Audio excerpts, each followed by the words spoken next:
Hi guys, welcome to our Home Design Handbook workshop. So excited to have you guys all here. You're welcome to share your, can everybody hear me? Are we good? Okay. You're welcome to share your screen if you want to. You don't have to if you don't want to. And I'm going to open my outline for talking today. Okay, I'm very excited about this workshop because I have a degree in interior design. I love designing things, and I have learned that if I use an organized process, that really anybody can be their own designer. So this workshop is a little bit me teaching you how to be a designer if you want to. I really just want to give you a way to dive into the details that go into designing a home. And hang on, I'm reading my notes as I talk. And if you're wondering where to start, that the answer is to jump in wherever you're most comfortable. So I'm gonna kind of get my bearings, get everything, get comfortable with questions, or get comfortable with the screen. Is there any housekeeping stuff I need to do? We're all pretty I think we're a small group today. So we only sold 10 tickets this workshop. That we've heard from a couple people that they are going to have to watch the replay at the end of. You are welcome to use the chat feature at the bottom of the screen if you would like to ask questions as we go, but I might answer them all at the end. So hopefully I'll talk for about 45 minutes, and then we'll have about 15 minutes to answer any questions if I haven't answered them so far. Okay, so did everybody get their PDF? I'm very excited about this. I haven't done the cover reveal for our new planners yet. That's going to be at 6 o'clock tonight, but this pattern on the front is one of our new cover designs. So you guys are the first to see that. Okay, next up on my to-do list.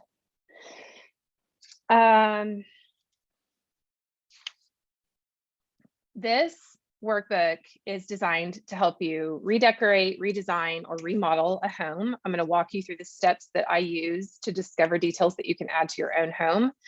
And it's just all about the details. This workshop is not for anyone looking for quick advice on how to choose a paint color. Also, this workshop is a great tool if you are a designer or if you want to be a designer.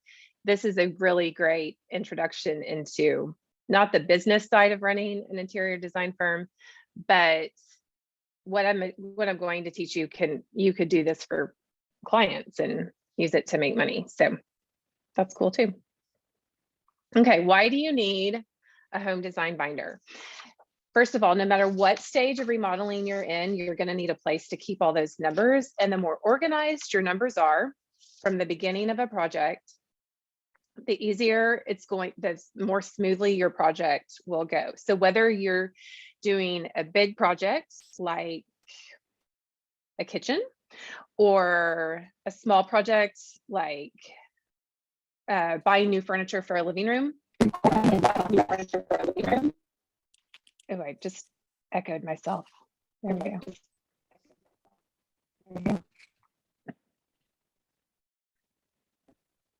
Okay.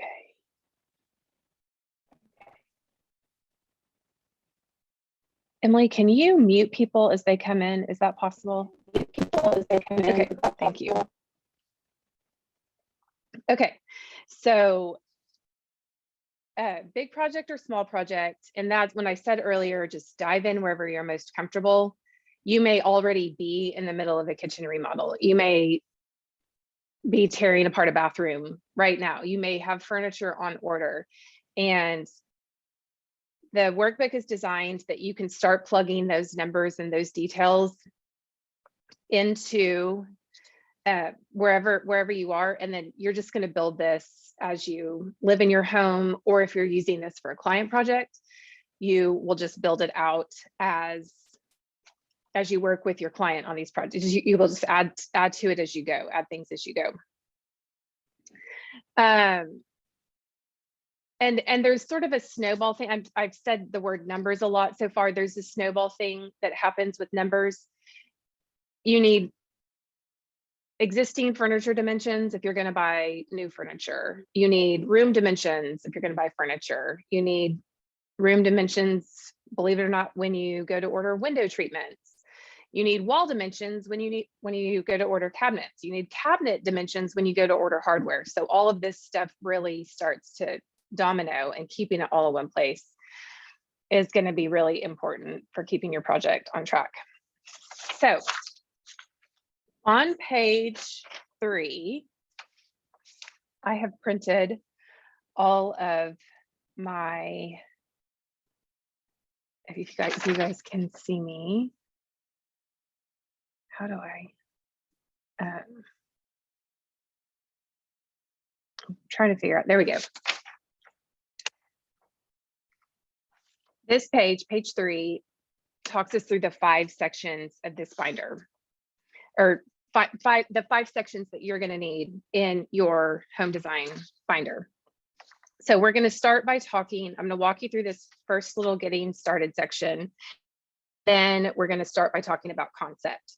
So on page 4, you've got supplies that you need. You're going to need a 3-ring binder, some tab dividers, page protectors, fine point Sharpie, optional sticker paper, because we've provided these little tabs that if you wanted to print off on sticker paper and cut out and put on your own tabs in your notebook, you could. I do recommend single-sided printing, and I do recommend page protectors. I kind of have an addiction to page protectors, but they really work. I'll show you in my personal binder. And then also, after we get past this getting started section, you'll see that the page numbers are actually going to be empty, and that's so that you can use whatever numbering system works best for you to number the pages. So ask me a question about that later if you've got one. So I'm going to pull out my page 3 and leave it beside me as sort of a guideline to talk you guys through. And then also on page 6, we put some, if you're going to do the sticker paper thing, you can print out sticker paper. If you do have some of our stickers, you can put your sticker on. I have used some of my stickers to label. That's my personal notebook. It's the street we live on. Okay, so let's talk about concept. Are we good? Have I skipped over anything about the getting started section?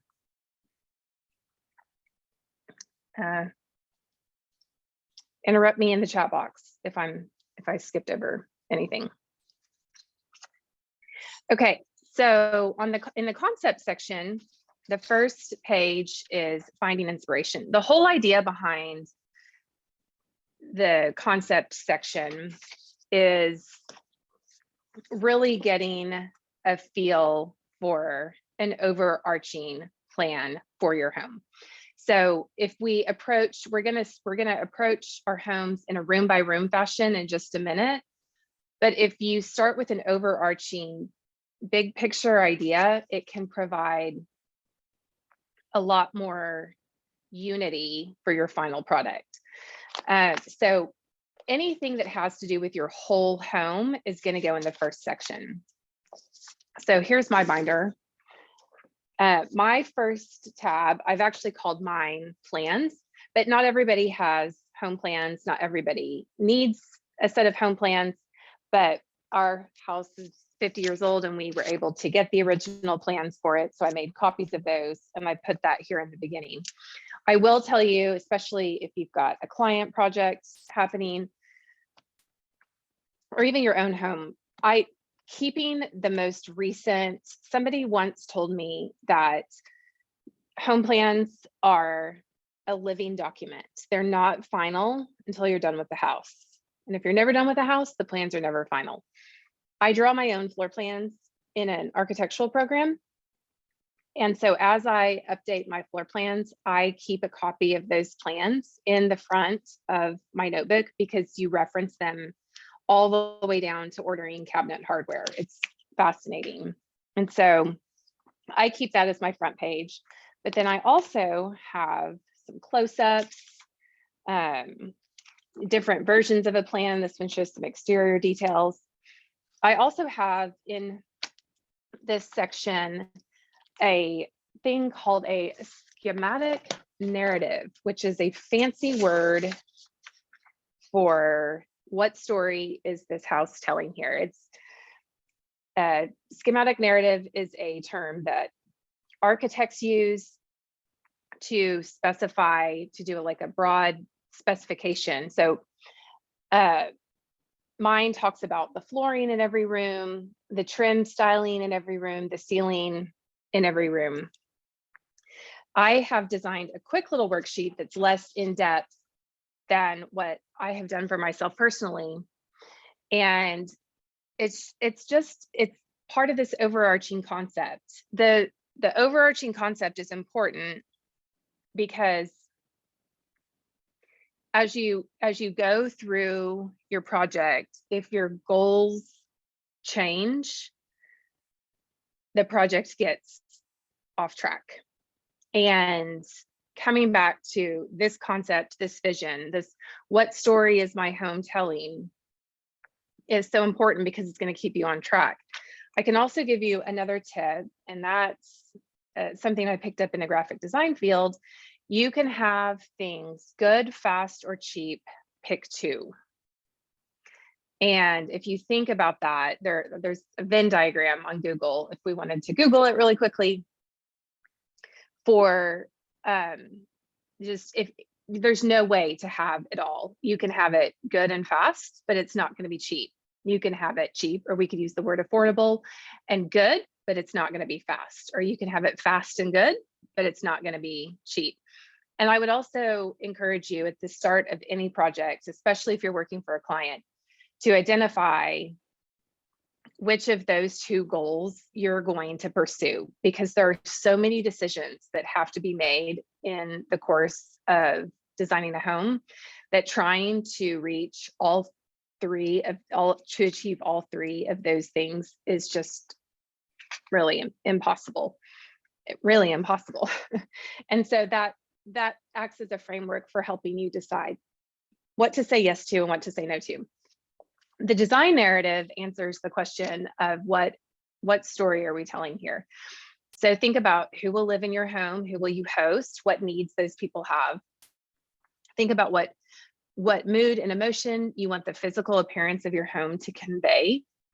Think about the backstory of your home, the land it sits on, what's the surrounding community like, and then also the theme of your home. What values, beliefs, or principles do you want your home to convey and those who come through your door? So these may seem like sort of arbitrary answers at first, but you'll see as you continue to work through your project and your home design handbook, you'll come back to this and reference this sheet more and more often. I see a chat. Okay, there's a question. Okay, we'll answer that in a little bit. Thank you, thank you. The next worksheet in this concept section is vision. And this is really about your wants and your needs. So functionally, what do you need your home to do? You can think about the activities that are performed in your home, the things that people need to make your home function better. And then we all have emotional needs as well. And we can put those to the back burner very often in our lives without realizing it. But I would really love for you to think about, what do you want your home to feel like? Emily Hill, who's on this call, has the most amazing feeling home. She just has, when you walk into the home, you feel welcome. She offers you a drink. If you take a drink, she gives you a cute little cocktail napkin with it. And she asks you if you need a blanket. So it's not just about, oh, I need, my kitchen to have more natural light. It's about, how do I want people to feel when they walk into my home? And so think about that. And then at the very bottom of this page, I put wants, because sometimes our wants are not as important as our needs. We think we want a bigger house. We think we want, so many things, but what do we really need? And when you push the wants out of the way and you say, what do I really need? You kind of end up getting what you want as a byproduct. It just works. This philosophy of thinking just works better for me. Then the next page in the concept section is inspiration. And this is sort of a dumbed down version of, not dumbed down, but none of this is dumbed down. This is details, but it's a simplified version of design elements and principles. Whenever I was in design school, the first class I took was Design 101. And my first assignment was to create a binder that used magazine clippings to illustrate different design elements and principles. I could teach a whole workshop just on design elements and principles. But what I would like to call out to your attention for your home is the idea of shape, color, texture, and space. So, and this is kind of like identifying good, fast, or cheap. When you identify the shapes that you like, when you're shopping for if you say, I like clean lines, I like traditional lines, I like curvy lines, you instantly know what not to buy. So it acts as a filter for purchasing decisions. If I love clean lines, then I probably shouldn't be looking at country French furniture, which is really curvy. In terms of color, I would encourage you to pick an overarching color palette, and this is one reason why I love using page protectors, because you can put swatches and stuff in. I don't think I have an example right here, but you can put swatches in your pages to help you keep an overarching home color palette. And also, you want to make sure that all your undertones stay the same throughout your home. And so I'm going to use Emily as an example again, because I love her home, but she has a lot of cool undertones in her home.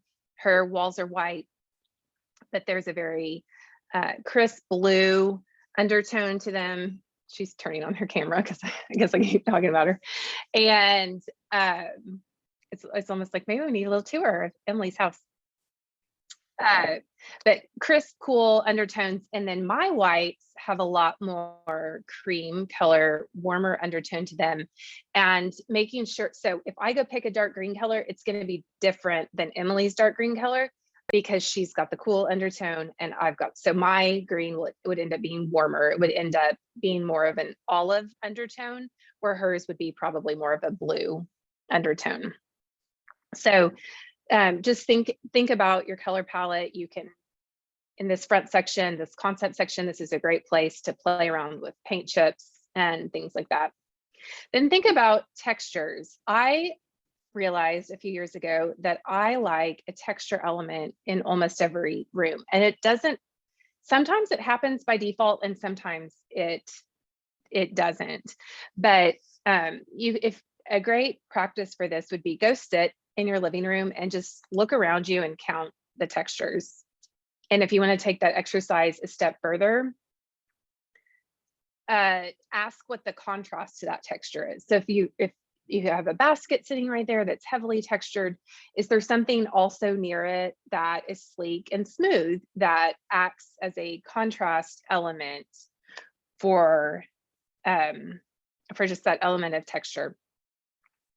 And then last but not least, just the idea of space. It says, the questions on that says plain and simple, shiny, subtle, natural, or synthetic. But a better question for that would be, do you like a home that feels not necessarily cluttered, but do you like a lot of stuff, or are you minimalist? How much stuff is too much stuff? And there are things that you can do, and I mentioned this, I think, in the tips section later on. There are different things that you can do to make a room feel full but not cluttered. One example being, do you have legs on furniture or do you have skirts on furniture? things like subtle things like that, you know, show, like, expose light and space in different ways, can really anchor a room or in the space that it's in, or make it feel crowded and claustrophobic. So just thinking about stuff like that can be helpful.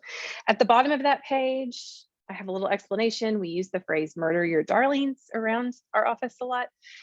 It's not really a great phrase, but we also didn't coin it there. It's just all about editing, and the elements that you put into the first tab of your binder, whether you call that tab concept or plans or whole home, all of this is to act as a starting point to come back to, that can be a filter for your decisions later. And then the last page in this is my style is and isn't, as just a quick little exercise, but very clarifying. Okay, the next tab in your binder, after you have like sort of the overarching concept in place, is your exterior. And we have a few worksheets for you on exterior. And I'll show you my exterior section because these worksheets are pretty self-explanatory. See, in my note, this is my personal notebook. This is still in concept section. I have printouts of the trim profile that I want to use throughout our home.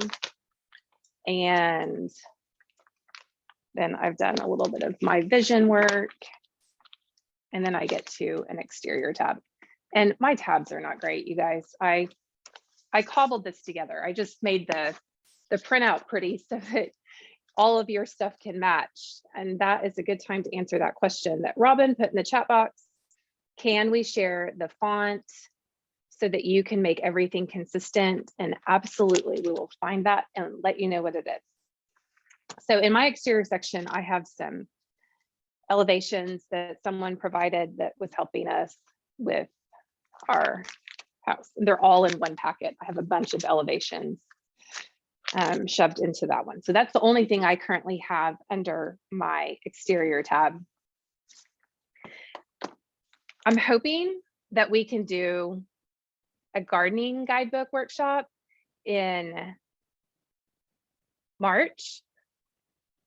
And I keep a separate gardening binder. And so a lot of my exterior stuff goes in there. And I'm not a gardener by any stretch of the imagination, but you know, I know just enough to make me dangerous. And again, I believe that it's keeping it organized all in one spot. So that's why I don't have a ton of stuff under my exterior tab, because landscape plans and things like that, I have been keeping in my gardening guidebook. But you may not have a yard, you may not want to do much, you may not have a ton of exterior stuff, but you do need a little bit of exterior stuff in your home design handbook. Okay, I'm going to hang on back to our page 3. We've talked about concept. We've talked about exterior. I'm going to skip over room by room right now because that's where we're going to spend the most time. And I'm going to jump down here to budget. And there is one budget page. One budget worksheet page. I'm not sure what number it is on the PDF. There's one budget page worksheet buried in there. I would encourage you, if you're tackling an entire home, start a spreadsheet, put together a budget. A budget is an educational process, to say the least. I have some notes on this. Home design projects can run the gamut on price. You can spend a lot of money or a little bit of money, and there is no one size fits all format regarding how much things will cost. Just as if you have plans for your home, just as those are living documents, your budget will, especially if you're remodeling, your budget will be as well. Things always take longer and cost more. and letting your budget evolve and shift as your project progresses keeps the emotional roller coaster that money can be at bay. It's not that the budget has to be followed to by every cent, it's that the budget needs to evolve, because you will be able to find areas where you can save money, and then you will also find areas where you want to splurge a little bit. So I recommend, if you're just starting out and you're doing a whole home, to start an Excel spreadsheet and just start filling it out. That's how you make that. That's the next question people are going to ask, is how do you develop a budget? My best answer is to make a mess. You put toilet, and then you go research toilets that you like, and you make a couple of columns and you say option A and option B. There's no right way or wrong way to do it. You can make a lot. I do also recommend making a line item for everything that might have to be replaced on your budget. The reason what, so let's say you're tearing apart a bathroom. You don't think you need to replace that toilet, but you don't know when a plumber is pulling it if it's going to break. And we've had that happen. And so you might not have the money for a new toilet in the budget, but it can at least, it might not be something you want to spend money on, but at least by putting it in the budget, you have educated yourself. So when that happens, it really keeps the emotions at bay, instead of being like, oh my gosh, I have to order a toilet. Toilets are $1,000. You can be like, oh no, they're 200. And so it makes those surprises a little bit more manageable.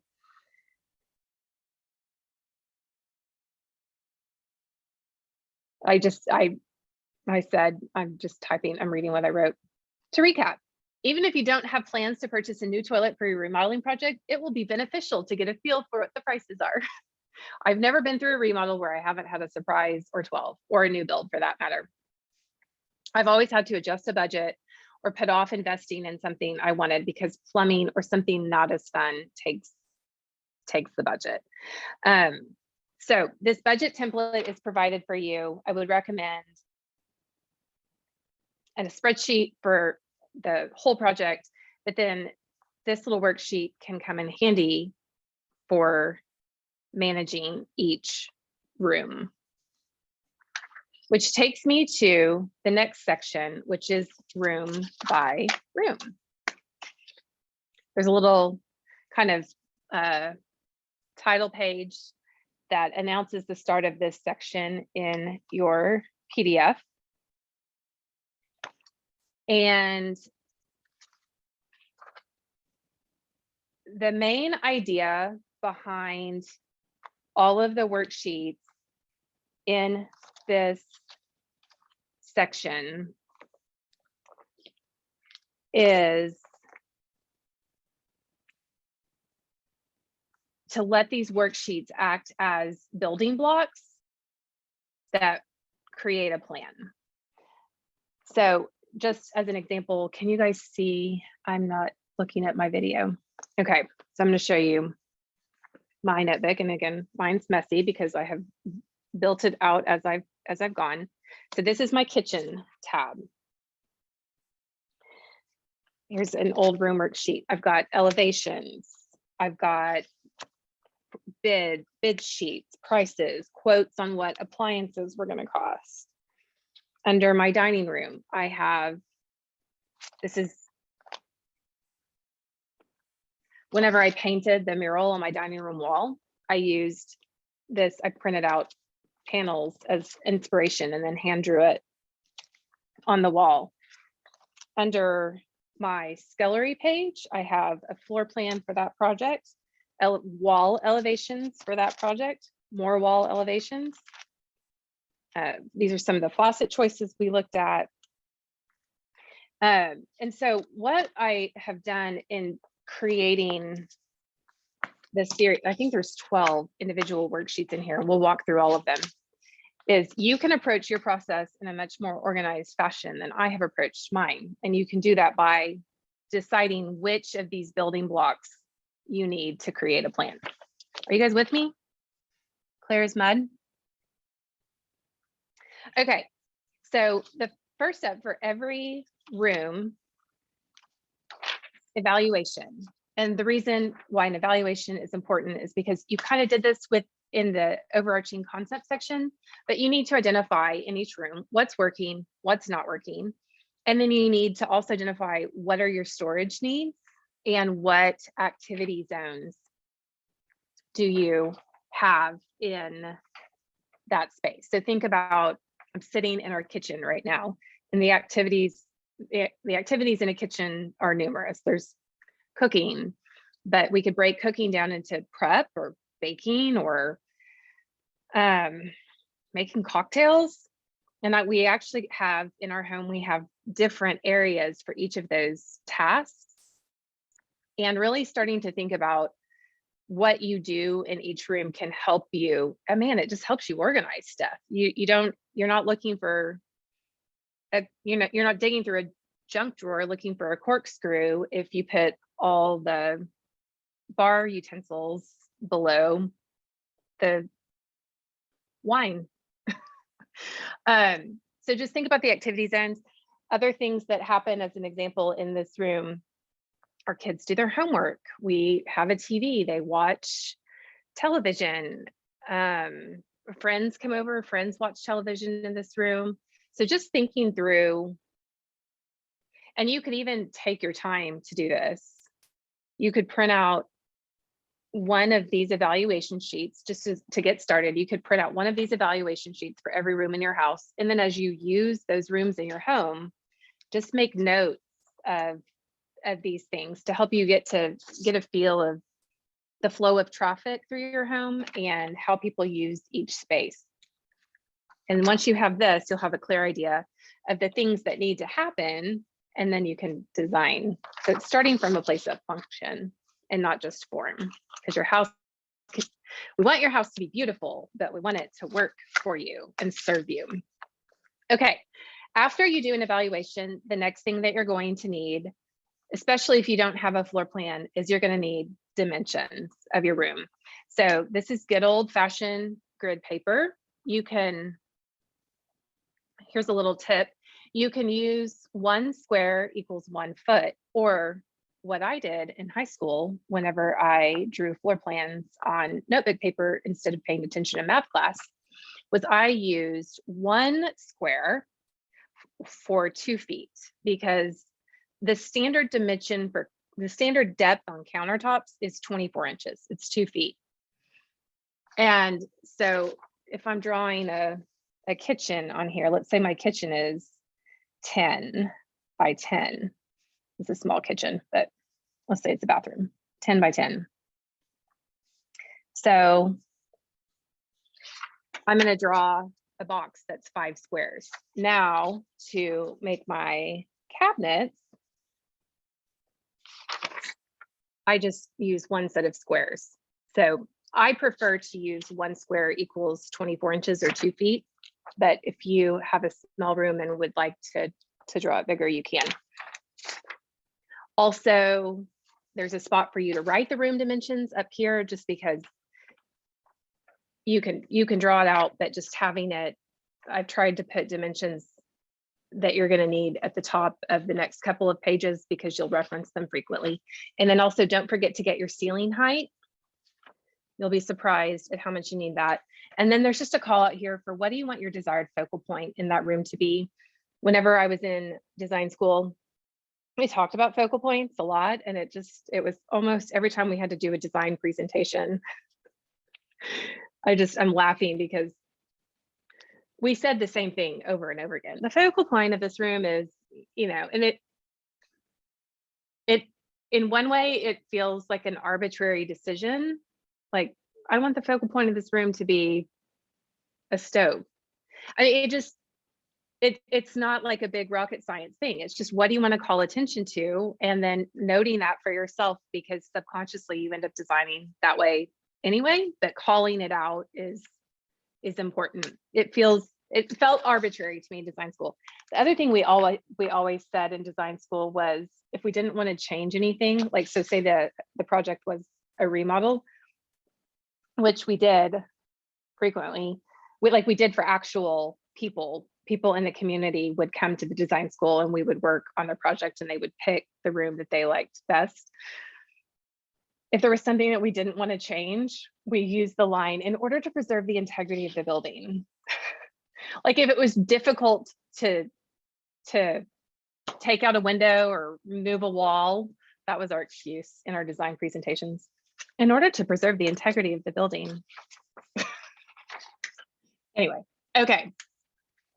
The next sheet that you will need to use. So you will use the first two worksheets, you will use evaluation and layout and dimension for every room in your home. The window worksheet you will only use if there's a window in that room. And then, so this little page tells you how to measure a window, and there are a lot of details that go into measuring a window. Big shout out to Kristen Becker, who's also on this call. She did this handy little graphic for us. And then here is the worksheet you will actually use to measure. So there's a call out at the top, a place for you to write those individual numbers. And then I recommend doing a rough sketch of your window and marking all these dimensions on here if you can. And it seems like a lot of dimensions for a window, but if you're going to order custom draperies or custom window treatments or blinds, bamboo blinds, anything like that, you're going to need to know a lot of these dimensions. You may not need to know all of them, but it's better to have all of them just in case. And so do a window worksheet for every room, for every window in your house is what I would do. Then after you do a window worksheet, you'll have probably a flooring worksheet for every room in your home. You'll need to know the number of square feet. And then I've included some call outs here for some other things that you might want to think about in terms of flooring. Do you have any floor vents? Do you have any stair steps? Do you have any transitions, like from room to room, doorways? How are you going to treat those transitions if there's a floor change? And then last but not least, what's your baseboard plan going to be? And even if you are doing the big project and you're going to hire a contractor, walking yourself through this process and thinking about these things, he's going to have all these questions, or she, like whoever you hire to help manage your project is going to have all these questions. And having these decisions, or at least if you don't have the decision made, at least if you've taken the time to think through it before you are asked the question, it can really help you. And so then there is a spot for writing the brand of flooring you choose, the number, the colorway. You can use this bottom section for any notes or research that you're doing on the flooring for that room. Or if you wanted to print out a picture of it or drop it on there. Or sometimes, we're going to talk about this again in a second. With appliances and furniture, you can almost always get a tear sheet or a spec sheet of the item that you're considering purchasing. And those are very handy to put in your home design binder, but I don't know that I have ever been offered a tear sheet or a spec sheet for floor. That doesn't mean that they don't exist. It just might mean the flooring company, that the flooring provider that I'm using doesn't want to print them out. But we'll talk more. Let me see if I have an example. I do have an example of a tear sheet, I think. Spec sheet. Those two terms are used interchangeably. Yeah, here's an example. This is a tear sheet for a sink. We didn't end up going with this one, but it just hasn't been cleaned out of my binder. I do, as I'm doing the research on the room, I put things like this in each room tab, but then I go back and try to clean them out, because my Home Design Handbook also acts as a reference for things like this in our home. And so I don't want to confuse. So technically I need to throw this sheet away. But this was a sink that we were looking at, and it has all the dimensions of that sink down here that my cabinet people will need, my countertop people will need these dimensions. So if you can get a tear sheet or a spec sheet for anything that you're considering purchasing, it is super handy to have as reference later on. Okay, so after you're done with flooring, we have a page for electric considerations.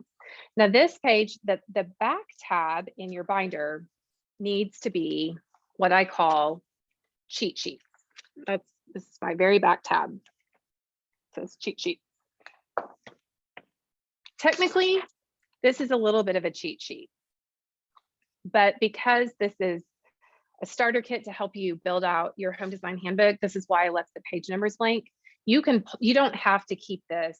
You don't have to print one of these to have in every room. You can print one copy of this, and then you can print individual room worksheets as you need them. And you can put this in the back with your cheat sheets. But I did not want to miss an opportunity to give you some of my favorite electric tips. And the reason why I say favorite is because you can work. Electricity is not like plumbing. Plumbing is hard to rearrange. Electricity, you just need an electrician with a good attitude, like can-do spirit. And you can do some really neat things. So we have sconces on the wall behind us. Anytime we have light switches installed, I have them installed at 36 inches high instead of the standard 42. 42 interrupts picture hanging, which is supposed to hang, pictures need to hang at eye level, and 42 inches almost always interrupts picture hanging. So I have my switches put lower, and at first we had a whole home built with 36-inch high switches, and everybody was like, that's a little bit strange. And even when we moved in, we were kind of like, it was kind of like we were unaccustomed to it, but you figure it out. Like you just absolutely don't even think about it. And then your art looks pretty hanging above a light switch. So that's one of my favorite tips. There are lots of other little things that you can do. Like if you have a console table that's open underneath, you can put an outlet sideways at about 28 inches high, or you can measure, you can just have your electrician come in, and usually it's not that much money. We actually have an electrician on, we have him booked for a standing appointment. We live in a home that's 50 years old and has required a lot of remodeling, but it's just easier to have, we have a great relationship with him. He comes almost every Monday for about half a day, and he'll move a plug or install an outlet or a rewire switch or just something as we continue to figure out how the house is going to work for us. So electric considerations, and then there's a lot of that, and then appliances. Now the appliances page, you're not going to need for every room in your house. Obviously, you're going to need it for kitchen. You'll need it for your laundry room. Probably you'll want to make a note of your washer and dryer. You might need it for a bar that has a wine cooler or an ice maker in it. And then the only other area I can think that you might need to use an appliances page is if you did some type of coffee bar or something in a main bedroom, or if you have a larger home, if you had a bar in a media room or something like that. So anything that's going to be a built-in electric appliance, you're going to want to note here. There's a spot for you to write the dimensions, the model number, and make notes so that you can have it all on one reference page. But also don't forget to get a spec sheet of that appliance. This is a plumbing fixture, not an appliance, but don't forget to get a spec sheet of that appliance from your appliance store. And most of the time they'll print them off for you. You can always find them online as well. The next worksheet is plumbing fixtures. And so this is where you will, if there's water, if there's a drain, anything related to that, you will want to put on this sheet just to help you walk through that process. So examples of this, we have a cool marble sink I bought for super cheap off Facebook Marketplace. I'm really excited about it. And because it's open underneath, it's exposed on the bottom, I want to order a brass, it's called a P-trap. That's the part that goes from the bottom of the sink into the wall that acts as the drain. It's the part with the drain. And believe it or not, to order that, I need to know a lot of dimensions. So before I order all the plumbing that goes with that sink, I need to take some dimension. I need to know how wide the drain is, how the diameter of the drain. They're going to need to, at the hardware store, they're going to need to, for all my hardware, I use a store in Oklahoma City called Motif Hardware. You can go to motifhardware.com. Their website is expansive and they will order anything for anybody in the country. So I can't give them a high enough recommendation. They have been absolutely fabulous to work with. But they've taught me to be very, very, very detailed about any of my hardware and plumbing fixture orders.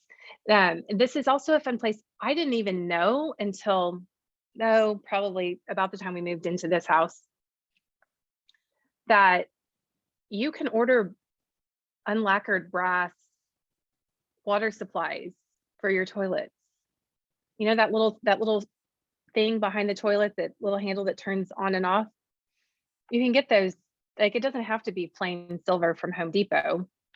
And it doesn't have to be expensive. I mean, it's going to be more expensive than from Home Depot, but we're all spending more time in our homes. And I think we're all looking for small things that we can do that improve our homes and improve our experience in our homes and add to our quality of life.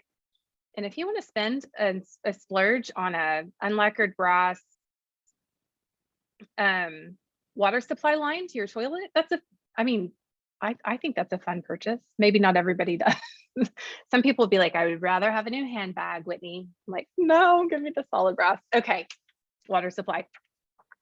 So if you have a relationship with a hardware and plumbing fixtures supplier in your area, hopefully they will help walk you through all these choices. But this is a worksheet that is designed to help you think through think through that process before you walk in their door, before you get in there. And again, I'm using my experience only as I talk about this, but Motif Hardware is the place that I've used for all my plumbing fixtures since we moved into this house. And they have hardware. That's what they do, is plumbing fixtures and hardware. When I say hardware, I'm talking about knobs and handles and drawer pulls and floor vents and closet rods. So just a lot of like really neat things that, could you source these things online? Yes, but frankly, I didn't know I could source these things online, and I don't ever order plumbing fixtures online. It's too risky. You don't know what parts are made of plastic. If you order them from a place like Rejuvenation or like a retailer, you're probably not getting the best quality. Sometimes you are, but you never know. They don't go into the details on plumbing fixtures of like, is it solid brass, which that's going to be the most durable. There's just a lot of, so if you're getting to, now sometimes back to our good, faster, cheap, you're not looking for good. You might be looking for fast and cheap. And in that case, the answer is going to be Home Depot or Lowe's. But if you are at a spot where you really want to make an investment, you want to find something kind of special just because you want it to be different or something like that, I would recommend finding a plumbing fixtures and hardware showroom in your area, and you can build a relationship with them and they can educate you on that. And then that just assures you, and most of the time they give a discount. It depends on the area. But even if you don't own a business, you can, I can say that, I can't say that for certain, but they might, because they're a showroom, they might have room in their margins to offer you a discount. So very often you can get a better quality piece of hardware or a better quality hardware fixture for the same amount of money as a kitchen faucet at Lowe's or Home Depot. Probably one of the higher end ones at Lowe's or Home Depot, not the cheap ones, but for sure. It's just a way to spend maybe just a little bit more and take things to the next level. Okay, so I was talking a lot about motif hardware, but this hardware page, the best way when you get your cabinets installed, one thing I haven't talked about in this home design handbook that you are going to want to put into your room tab where you have them is cabinets. So you might use graph paper to sketch out what you're thinking. You'll use the measurements that you have documented in your layout and dimensions sheet to do that. Or if you are working with a cabinet maker, they might provide drawings for you, and they'll provide elevations probably if they do. So you could draw that, you could kind of sketch this. This is an elevation of some open cabinetry, a sink, dishwasher, some shelving right here of a room we did. And the best way to order hardware for drawers and doors and things like that is to use a room elevation. So most rooms have 4 walls.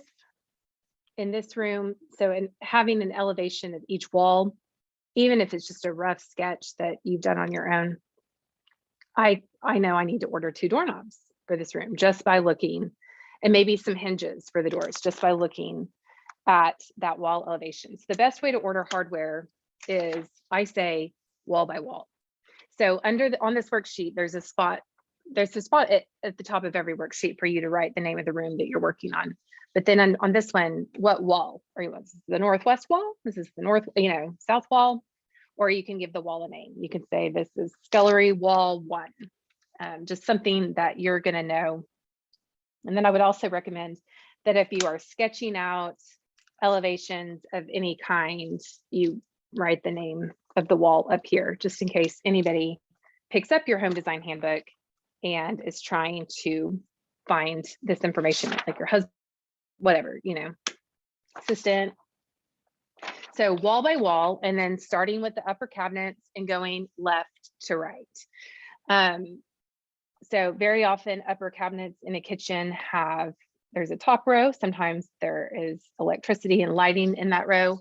And then sometimes there is a second row. So there's a spot under upper cabinets for you to write notes about what type of hardware you want on each row of cabinetry. And then lower cabinets, there's first row, second row, third row. That might be cabinet doors, that might be drawers. You might end up, and hardware is probably one of the most detail-oriented things for sure when it comes to, because you can have an 8-inch drawer in your kitchen, you can have a 30-inch drawer in your kitchen, and the same handle is probably not going to work on each drawer. You might end up mixing sizes from within a collection. You might end up, I mix brands all the time on kitchen hardware and door hardware. There's not one way to get it uniform across the board. So I just make sure the finishes are close. Most of the time right now, polished nickel, the finish always matches. Chrome, the finish always matches. I like polished nickel a little bit better because it's harder to come by, so it's a little bit different. It's also pretty affordable. The satin brass stuff is a little bit pricier right now, sometimes because there's actually gold in it, and it's harder to get that finish uniform. Unlacquered brass is pretty uniform across the board, but when you get into those satin brasses, they can vary drastically. I can actually show you a picture because we bought a cheap pot filler for above our stove off Amazon. It was 75 bucks. And it's back to that undertone thing. The undertones of that pot filler are a like cool satin brass, whereas everything else in the room is brass and it has more of a warm undertone. But as long as the finishes match, I will mix hardware within collections all the time, and brands, not just collections, brands as well. And then down here at the bottom, just to call your attention out to some other details, doorknobs, hinges on kitchen cabinets are kind of becoming a little bit more popular lately. The little little British hinges that you can kind of see from the front, drapery rods and rings, vents and returns, light switches, hanging rods, hooks, especially in bathrooms or the back of doors or mud areas. Don't forget your hooks, paper holders, like for toilet paper, paper towels, things like that. And then towel bars. You also might think about appliance pulls. There are lots of different things. But this page is designed, again, to help you kind of think through what you want before you walk into the hardware store. Hardware showroom. Maybe that's what I should be saying instead of hardware store, since it sounds a little bit different. Okay. Are we good? I feel like I need to pause. Any questions right now? Been talking. No questions. I don't see anything in the chat box. The next sheet is just some quick lighting tips. I recently got very into light bulbs, like very into light bulbs.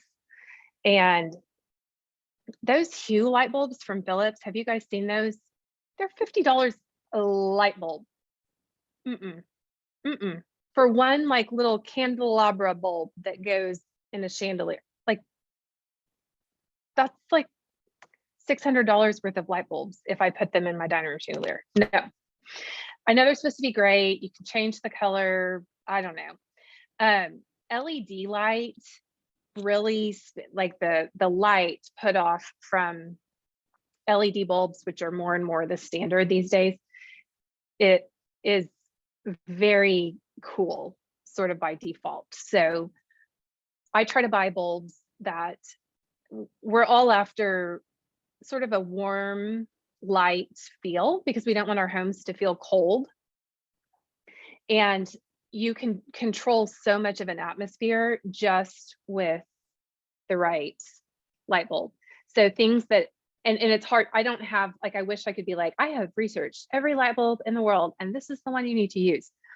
But it's just far more complicated than that. I would recommend looking for, I like amber colored bulbs, you know, those ones, Edison bulbs that people were a couple years ago were hanging down from their, you know what I'm talking about, those industrial looking ones. I have a bunch of those left over from various lighting endeavors over the past couple of years, and I've started putting those in my lamps, and I like it. They're just, they just put off a warm glow. You can also paint the inside of a shade, a paper shade. You can paint the inside of a metal shade. I did that for, if you want a lovely little view, that is painted gold.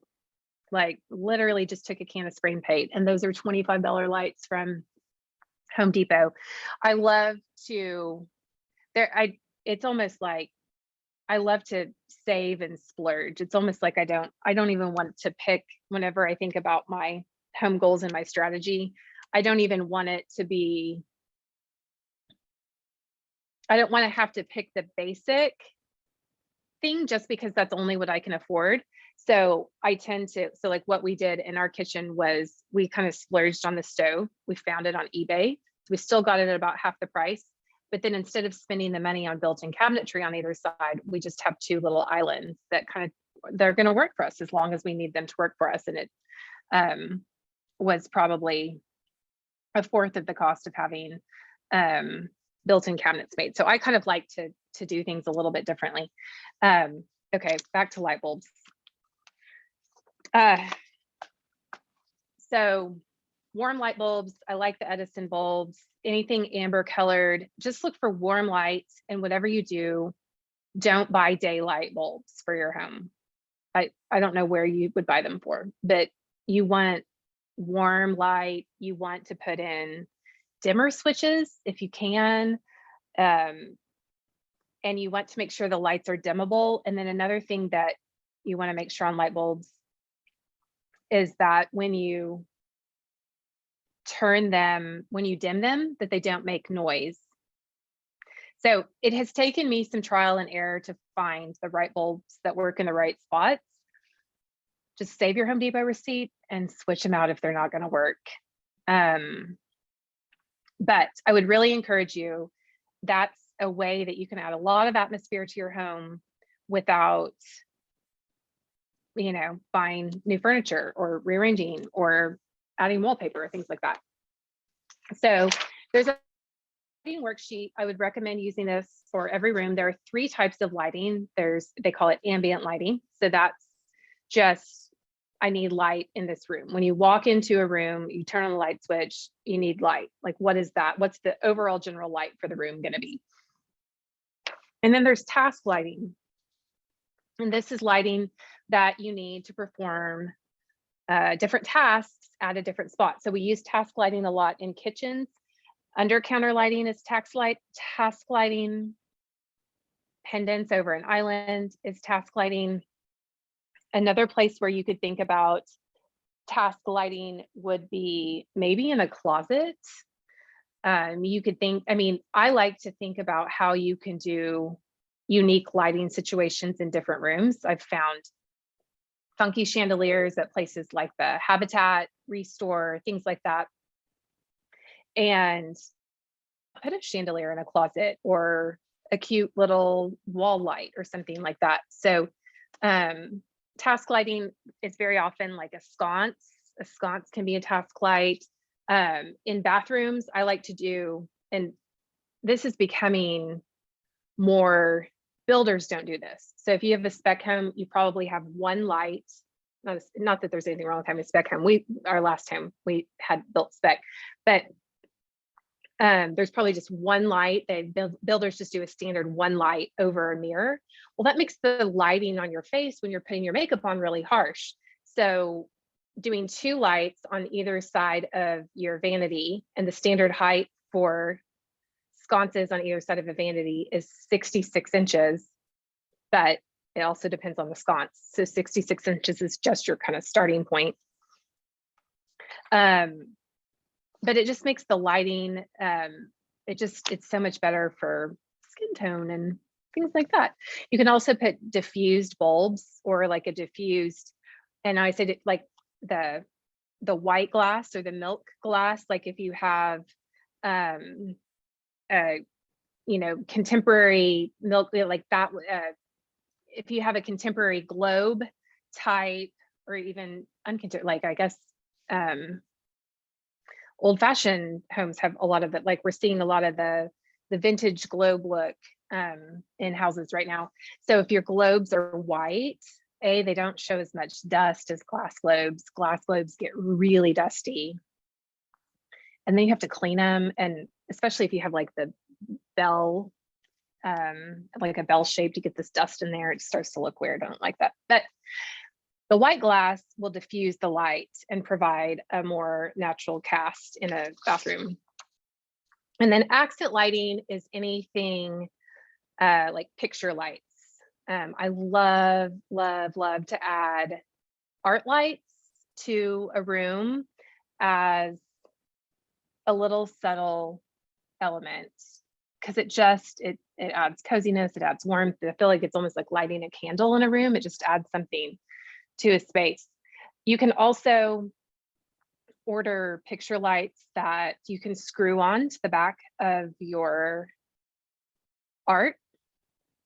And I've seen them on Wayfair for just not the earth, like doesn't cost the earth. And we have several of those in our house just because I haven't wanted to splurge on really, really not nice art lights. You can spend money on really, really nice solid brass art lights, but the ones we have, I'm pretty sure, just spray painted gold something, but they work for adding that feeling that I want without spending a ton of money. So those are some examples of accent lighting. So lighting worksheet to help you think through all those layers. There's a paint tip sheet. This can go in your cheat sheets. Oh my word, I said I was going to go for 45 minutes and it's still 11. It's 11:07. I've got to get to Q&A, right, guys? And then paint color worksheet for each room. There's a spot for you to cut a little swatch color and then note the sheen. I haven't put a cheat sheet in here for sheens, but I typically, I have done flat on walls before and it's brutal, especially with 3 kids. So I would say eggshell and then do satin. And then technically they say you're never supposed to do your ceilings in pure white. So where we have retextured all the ceilings in our home and haven't repainted them yet. So it will be interesting to see. I've not made any choices on that yet. So I don't have any recent wisdom or advice for that. Then there's a little cheat sheet on soft goods. Soft goods is anything like textile related. And then there's a spot for you to sort of build out what you want, what fabrics you want to use in your room. The mixing of prints is becoming more popular, and you will want to think through scale and size. You might want a small print, you might want a stripe, you might want something geometric, you might want a big floral. You can mix all of that in one room and putting it all on one page. This worksheet will help you figure out, like the pleated fabric lampshades are adorable and hard to find. A lot of people are making their own. I've seen some YouTube videos about how to do that. And so this will help you either find a provider locally who can make those things for you, or just alert you to the fact that you need to find someone who can make those things for you. And like if you need anything reupholstered, or if you need custom bedding made, or if you need anything like that, normally you can find like a seamstress. And if you don't know, if you're having trouble finding someone in your area who like a seamstress in your area, a great place to start is at like a local tailor. We have a lot of little tailors around Oklahoma City, and very often like they'll hem curtains for me or put together a pillow or something like that. And then furniture, there's a little page for furniture tips. And then there is a spot for you to write the dimensions of your furniture pieces. This might include upholstered pieces as well as case pieces, but again, having this on hand, especially if you're going to go furniture shopping, could be very important. Then there is a page for accessories tips, and then a quick worksheet on types of accessories that you might want to shop for. Accessories really are the final layer of detail in a room. So I wanted to give you just some basic decor accent ideas to get you to start thinking about that. Then there is at the very back, the cheat sheet section, we've included a shopping list that you can use, a contractors and artisans list. I have, over the past year, really developed a great appreciation for different subcontractors and artisans who can, instead of using a general contractor, I like to find subcontractors that really specialize in the work that they do. Normally, they're a lot more affordable than going through a subcontractor. I can schedule them out at my convenience. So it's not like I have a general contractor on the job who's like driving to get the job done so he can go get another job. We have a guy who is doing all the retexturing of our ceilings and stuff. And, you know, he just comes for a couple afternoons a week and works on it and then sends us the bill whenever he's ready. And so that's been a nice way to spread our budget out. It takes longer. You can see I don't have trim on the door behind us, but we'll get there. And I'm okay with the mess in the meantime. And then there's a little notes page. Okay, Q&A. I see Laura had to hop off. She had preschool pickup. Does anybody have any questions? I just brain dumped a lot. You can turn your camera on and unmute yourself if you want to ask them, or you can type them in the chat box. No questions? Questions are my favorite. Oh, Robin. I just have a question. It doesn't have to do specifically with the handbook, but you were talking about how you like draw your floor plans. What program do you personally use? I use a program called Chief Architect. And they have a more affordable version called, I think it's called Home Designer. Some people use SketchUp. I learned AutoCAD in college, and it's been years since I've used it. And that's my but I used to use AutoCAD. Oh yeah. And now Yeah. I'm like, I want to get back into design, but I don't know that I want to get back into AutoCAD. Yeah, and it's expensive. I actually looked it up not that long ago.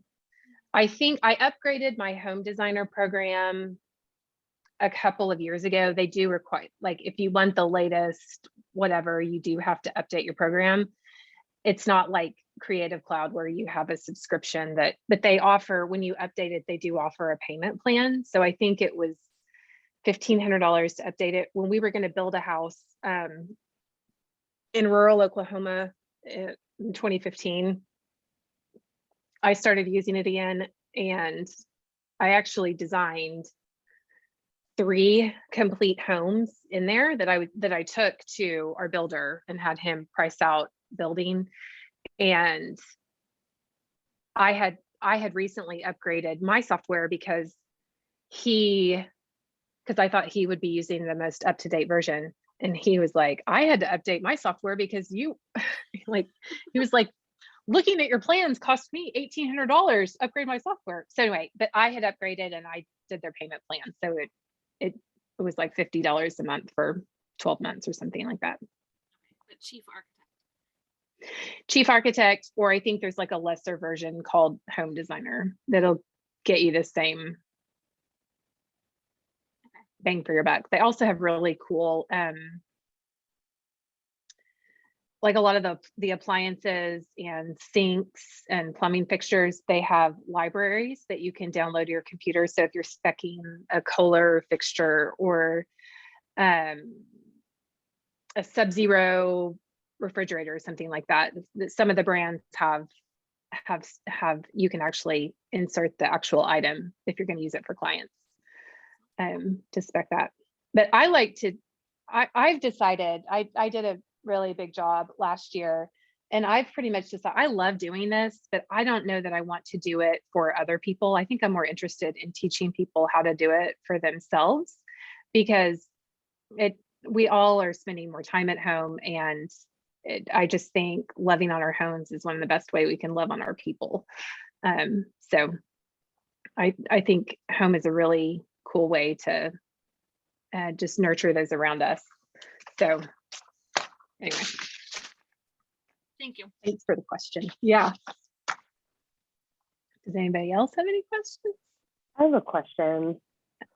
Okay, I feel like in the beginning, when you were talking about like knowing your design, I don't know what my style is. I feel like I like a lot of different stuff, but how do you like narrow down to figure out? Because like I'll buy something, nope, that doesn't have the space. And I realize it's trial and error, but like when you were talking about like, you know, the curves and stuff being more French country than modern and whatnot, how do you like, where could I go to like see different options? Okay, I mean, there's a couple things, couple places I would start. One is I would start with your color palette. Okay. Emily, you went through a color process. I can't remember what it's called. What was it called? House of Color. House of Color. So she, for her mom, did a birthday gift, and they went and had their colors done together, which I'd heard about. But I had never really had a friend that, she came back and she was like, oh, she's been trying to get us all to do it ever since then. It's amazing. I will say that much. Oh, you've done it? But I feel like it has changed so I'd be interested to hear. I feel like it's changed the way that I see my house now. And now it's making more sense that I want to pull in like colors that like I look good in or that and whatnot. But then it's also like, okay, this contradicts everything that that we were going. Well, I think one thing is it's all about editing. Okay. And learning to say, I love this thing, but it doesn't fit. I picked up that skill from Marie Kondo. It's just sometimes I just have to look at the thing and say, you are so pretty, but I cannot have you because you are hot pink, and hot pink is not one of my things. I can do soft pinks, I can do muted pinks, I can do salmon pinks, I can do coral pinks, but really pure colors are just are not my thing. So I think looking at those color palette, since we're all familiar with the whole experience of this colors thing, you know, there's spring palettes, there's summer palettes, there's fall palettes, and there's winter, like just picking one of those palettes and using that as a filter. Sometimes I like to go to the at-home stores. There's one really close to us, and I don't ever buy anything. I just like to go look and see what they've got. And, you know, if you have that color palette saved to your important documents folder, that's what I do on my photos, is I save reference documents to one folder in my phone. I can just look and be like, okay, so I like that item, but does it fall within that color palette? And if it doesn't, sometimes I just take a picture of it so I can look at it later. Okay. And then sometimes I do that to make me think about something before purchasing. If I keep going back and looking at it, you know, I probably should have bought it. Another thing outside of color is I would use that My Style Is and My Style Isn't worksheet, and just go through, take a magazine or like scroll Instagram and look at some rooms and just ask yourself, what do I like about this room? What do I not like about this room? And very often what we like about a room is how everything works together. And there is a little bit, that's hard to teach. There is a little bit of magic. You can use design principles and design elements to figure out things. And then another thing that I do is I draw on my pictures. Like I'll take a picture, and I thought this was maybe a ridiculous hack. And then I was reading an interior design book the other day, and the author said, somebody from one of those cold European countries that has a lot of snow, I don't know, Scandinavia or something, I don't know. She said, take a picture of your room. And then I import it into my iPad on Procreate. And Procreate on my iPad, there's an app that you can, and I just draw on it. You might have seen me do that on Instagram, but it really helps me. It's like you can add things and take away things and see how it looks without actually getting off your sofa, which is okay. Sometimes I don't want to get off my sofa. Okay. Does that help at all? A couple of filters? That does. Okay. I would love to see how you guys build out your home design handbooks using the starter kit. So if you, there's another question. What if somebody wants to order a 3-ring binder or page protectors? There is a discount for people who want to build out, but I don't know what the discount code is. Emily, I have to put you on the spot again. There you go. Oh, she probably texted me that so we could look a lot more professional about this. Okay, so if you want to use Whitney English supplies, oh my gosh, I even forgot to show you. I did a little prototype. I just printed off because I have mine that I put together, but this was whenever I was making changes, I actually put together a prototype notebook, and the tabs are really helpful for writing notes on. So under the concept tab in this prototype notebook, I just, like, I made a note to myself, all 5 senses. I mean, that's a design, there's so much more we could have put into this notebook, because there's, there's so many different, paint sheens and the light bulb. I mean, there's just a lot of this you have to have a certain amount of interest in it so that you can dive into the research yourself. But one thing that I do love about our binders and our tabs is that the binders will fold back. And so when I'm walking around a job site, it's really helpful to have a notebook that folds back on itself like this. And then our tabs work with page protectors, and page protectors for me are a huge player in just keeping all that stuff. And it's a quick pocket to throw a note into, a sticky note or whatever. And so when we designed our binder system, one of my dream come true products was having tabs made that stick out over the edge of page protectors. So there's a discount code. It's HDH 30 off, Home Design Handbook 30 off. So if you want to order any of these things to put together your own home design handbook, you can. And we would love your feedback. So I also think we're going to send out a little survey form so that you can anonymously let me know what you thought about it. And I'm just really grateful to have you guys here, and thanks for spending the morning with me. Okay, are we all good? Think so. Okay, see you guys later.